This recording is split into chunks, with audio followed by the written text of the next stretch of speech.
Hello, Em. I'm Michael. I guess the time is finally here to meet you, my mate.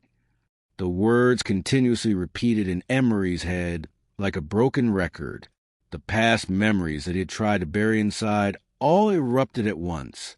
The emotions that arose because of the words and those memories were so overwhelming that he fainted. But before his face touched the ground, he was caught by Michael. Love, wake up, Michael said, trying to wake Emmery while carrying him to his room, with the others following behind. While placing him on the bed, Michael was instructed by Emery's dad to call the doctor. Michael called Dr. Spencer. After calling Dr. Spencer, Michael turned to the unconscious Emmery. On one side, Sammy was rubbing his hand. On the other, his mother, with tears in her eyes, was rubbing his feet. I knew there was a possibility this could happen when he found out the truth. But seeing it actually happen really hurts, Michael said, then turned to Emery's family. This has started again. When was the last time this happened? 2 months ago. He was overloaded with work, really stressed, and fainted again. Emery's father responded. But he was undergoing therapy, right? Inquired Ruby, Michael's mother. No, he stopped 2 years ago. After the last episode, we told him to go, but he vehemently refused.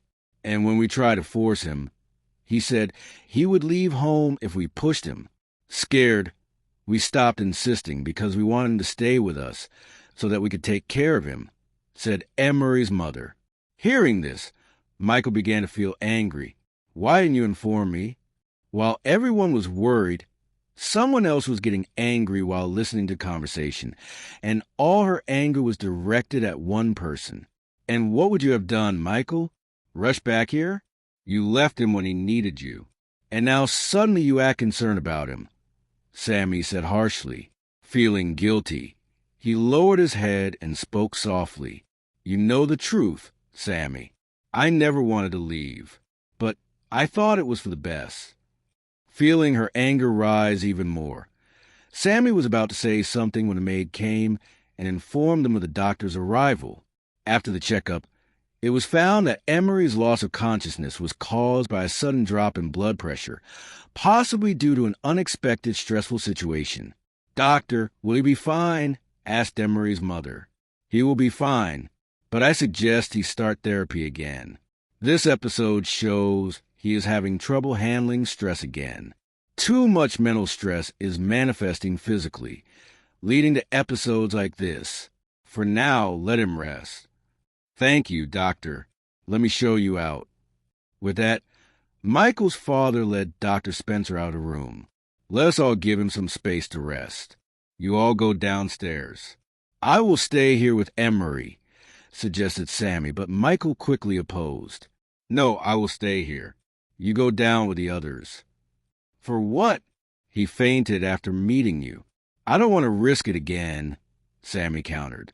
He is my mate, Sammy. I have the right to be here, Michael growled. Even though he knew he had played a role in Emery's condition, he wanted to be with his mate. After so many years, he had finally been able to meet him. He knew Emmery might not be happy to see him, but he wanted to mend things.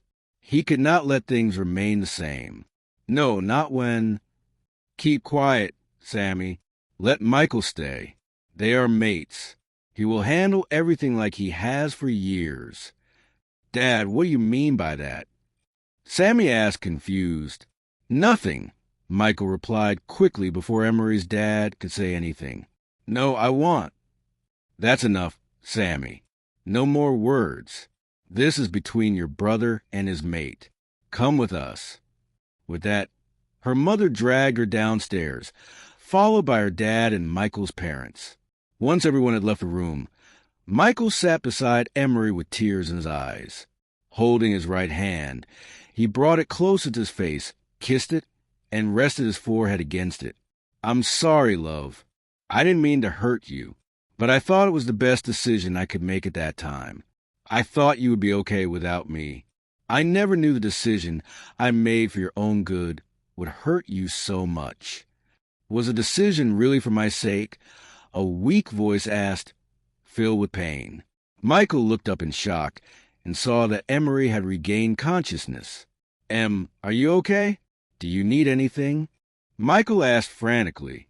Emmery asked for water. While slowly trying to sit up, Michael helped him sit properly and handed him the glass. After drinking, Emmery returned the glass and looked at Michael with hurt and anger in his eyes. Michael, was a decision really for my sake? Michael sat on the chair beside the bed and looked at Emmery with love and guilt. I thought so, Em. After all, the incident happened because of me. You were badly hurt. You were going to die, Michael said, tears streaming down his face. Michael, the incident was not your fault. How would you know? You don't even remember the incident, Michael said, burying his face in his hands. Seeing Michael so distraught, Emmery moved closer and ran his fingers through Michael's hair, trying to comfort him. I do, Michael. I remember. I got my memories back 3 years ago.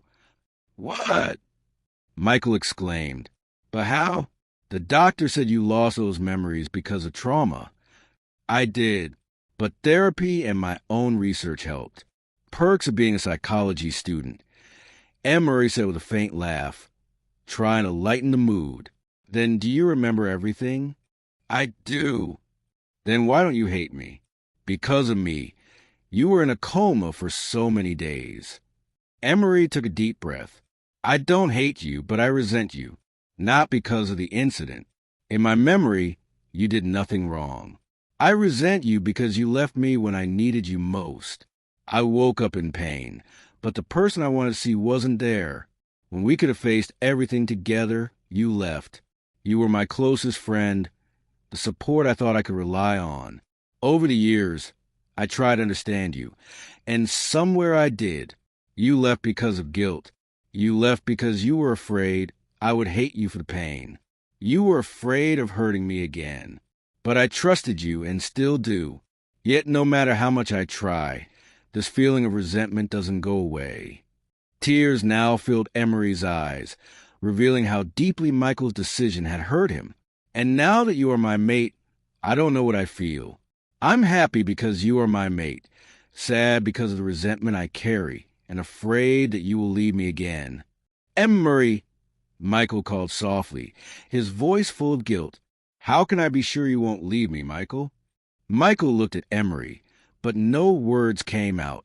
In his mind, he formed sentences and erased them.